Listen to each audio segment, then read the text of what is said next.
ഇന്ന് ഇഷാനുവിൻ്റെ മുടി വെട്ടാൻ പോയാലോ? ഞങ്ങളെ കുറേ നാളായിട്ടാണ് മുടി വെട്ടണം എന്ന് വിചാരിച്ചിരിക്കുന്നു. പക്ഷേ ഈ മഴയൊക്കെ ആയിട്ടാണ്ട് ഇറങ്ങാൻ പറ്റിയിരുന്നില്ല.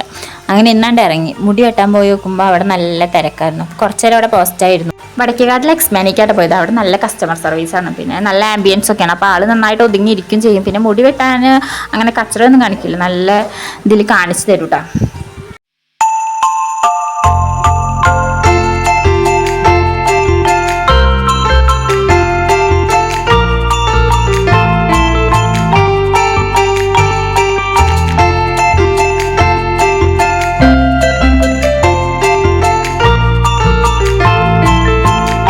അങ്ങനെ അതൊക്കെ കഴിഞ്ഞ് ഇറങ്ങി വരുമ്പോൾ തന്നെ എൻ്റെ ഫ്രണ്ടിൽ തന്നെ ഒരു ബേക്കറി കണ്ടാൽ പിന്നെ ഷാനുവിൻ്റെ കൺട്രോൾ പോകും. അവിടെ നിറയെ അവന് ആകർഷിതമായിട്ടുള്ള സംഭവങ്ങളൊക്കെ അല്ലേ ഇരിക്കുന്നത്. അങ്ങനെ നേരെ അതിൻ്റെ ഉള്ളിൽ കയറി അവന് വേണ്ടതൊക്കെ മേടിച്ചു കൊടുത്തു. പിന്നെ അത് കഴിഞ്ഞ് ഞങ്ങൾ വീട്ടിലേക്കും കുറച്ച് മേടിച്ചിട്ടുണ്ടായിരുന്നു. പിന്നെ വരുമ്പോൾ തന്നെ പറഞ്ഞിട്ടുണ്ടായിരുന്നു അവൻ്റെ ബൗളിലെ മീനൊക്കെ ചത്ത്. അപ്പോൾ അവന് മീൻ വേണം എന്ന് പറഞ്ഞിട്ടാണ് കയറിയത്. പക്ഷേ അവിടെ എത്തിയപ്പം പിന്നെ അവൻ അവിടുത്തെ ബേഡ്സും അതും ഇതൊക്കെ വേണം. പക്ഷേ ബേഡ്സിനൊക്കെ മേടിച്ചു കൊടുത്തിട്ടുണ്ടെങ്കിൽ 2 ദിവസം കൊണ്ട് അതിൻ്റെ പണി കഴിയും. അതുകൊണ്ട് അതൊന്നും മേടിച്ചു കൊടുത്തു.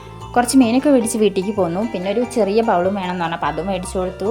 അങ്ങനെ വീട്ടിലെത്തി അതിനെയൊക്കെ ബൗളിലാക്കി വെള്ളമൊക്കെ മാറ്റി കൊടുത്തു. അതിന് ഫുഡൊക്കെ കൊടുത്തു. അപ്പോൾ അത്രേ ഉള്ളൂ. Okay, tata bye bye, see U.